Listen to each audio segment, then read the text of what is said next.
आंजनावळे या ठिकाणी ज्येष्ठ पत्रकार सुरेश वाणी यांच्यासोबत आपल्या तालुक्याचे विद्यमान आमदार शरददादा सोनवणे त्यांच्या बाबतीत जे काही घडलं ते आपण सर्वांनी पाहिलं। खरं तर तालुक्याचे विद्यमान आमदार म्हणून त्यांनी पत्रकारांना अशा प्रकारचं बोलणं किंवा वक्तव्य करणं योग्य नाही आहे। मी जुन्नर तालुका मराठी पत्रकार संघाच्या वतीनं त्या घटनेचा निषेध करतो। त्याचप्रमाणे आमदार शरददादा देखील त्यानिमित्त विनंती करतो की भविष्य काळात देखील पत्रकारांशी बोलताना संवाद साधताना आपण काळजी घ्यावी। धन्यवाद। आमदार शरद सोनवणेंचा आम्ही सगळे पत्रकार बांधव जाहीर निषेध करतो। त्यांनी जे वाणी साहेबांबद्दल शब्द वापरले, त्यांना जी धमकी दिली त्याबद्दल आम्ही सगळे पत्रकार त्यांचा जाहीर निषेध करतो। आणि त्यांचं कालचं सोशल मीडियावरचं स्टेटस जर तुम्ही बघितलं असेल तर तुम्हाला कळेल किती बी समोर येऊ द्या त्यांना एकटा बस। आम्ही एवढे आलो आहेत, आम्ही एवढे तुमच्या घरासमोर येतो, तुम्हाला काय करायचंय करा, करून दाखवा। घाबरणार का पत्रकार बांधव शरद सोनवणेंना? घाबरणार का शरद सोनवणेंना? आणि शरद सोनवणे साहेब, आम्ही तुम्हाला सांगतोय की एकटा शरद सोनवणेंना कुणीही घाबरत नाही।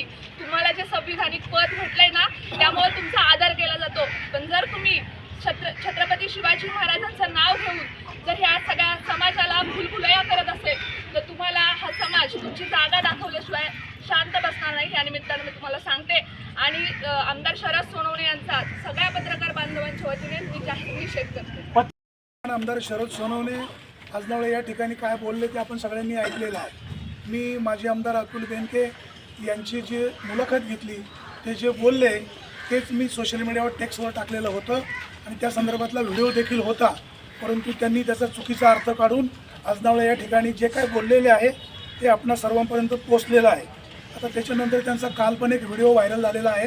ते म्हणाले काही लोक कोणाच्या घरात भांडणं लावत आहेत, परंतु आता मी कोणासोबत तो व्हिडिओ पाहिल्यानंतर माझं अशा लक्षात आलं की अशी भांडणं मी अनेक वेळा मिटवलेली आहेत।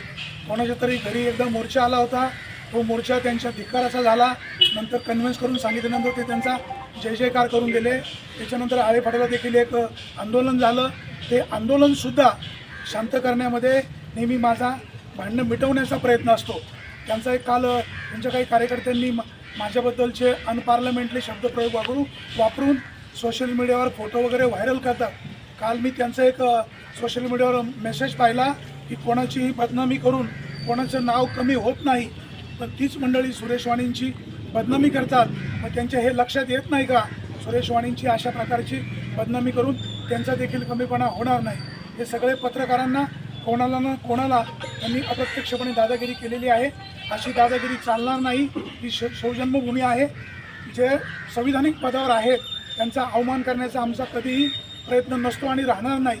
आमची त्यांना जाहीर विनंती आहे, आम्ही सुद्धा बातमीदारी करताना प्रामाणिकपणे काम करतो, कोणाचा कधी अवमान केलेला नाही, भविष्यकाळात देखील होणार नाही। तुम्ही देखील पत्रकारांबद्दल अवमान करू नये अशा प्रकारची तुमच्याकडनं अपेक्षा आहे। हे अनेक वेळा असं झालेलं आहे, पुन्हा पुन्हा असं होणार असेल तर भविष्यकाळामध्ये आम्हाला देखील तीव्र आंदोलन करावं लागेल। पुन्हा एकदा मी सांगतो इथं सगळे पत्रकार आले त्यांचं मी सगळ्यांचा आभार मानतो। धन्यवाद। जुन्नर तालुक्यातील ज्येष्ठ पत्रकार सन्माननीय सुरेशजी वाणी यांना ज्या पद्धतीनं धमकावलं गेलं आहे त्या पद्धतीचा निषेध करण्यासाठी म्हणून तालुक्याचे आमदार शरददादा सोनवणे यांनी या ठिकाणी धमकावलं आहे। धमकीबाजा वक्तव्य झाले आणि त्याचा निषेध करण्यासाठी आपण सर्व पत्रकार जुन्नर आंबेगाव खेड या तालुक्यातील सर्व पत्रकार मंडळी या ठिकाणी आपण जमलो आहोत। पत्रकार म्हटलं तर लोकशाहीचा चौथा स्तंभ आहे। देशाची संसदीय व्यवस्था टिकवण्याचं काम त्यांच्या माध्यमातून अत्यंत उत्तम पद्धतीने होत असतं। मग अशा पद्धतीनं धमकावणं किंवा जबरदस्तीनं आवाज बंद करणं हे खरं तर योग्य नाही आहे। हा फक्त आताचा विषय नाही, या अगोदर अनेक वेळा अशा प्रकारची वक्तव्य झालेली आहेत।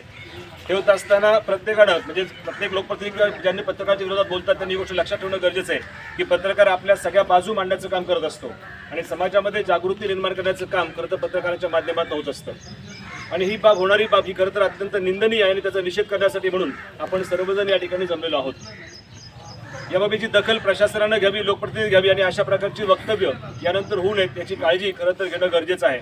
आणि यासाठी प्रशासनाच्या माध्यमातून शासनापर्यंत हा निर्णय पोहोचवणं गरजेचं आहे की पत्रकारांसाठी अत्यंत उत्तमात उत्तम कठोर कायदे की त्यांच्या विरोधात जे चालतील त्यावर होणं गरजेचं आहे। अशा प्रकारची बाब या ठिकाणी होत असताना ज्यांच्याबाबत वक्तव्य केलं गेलं ते ज्येष्ठ पत्रकार सुरेश वाणी यांना विनंती करतो की आपण आपलं मनोगत या ठिकाणी व्यक्त करावं।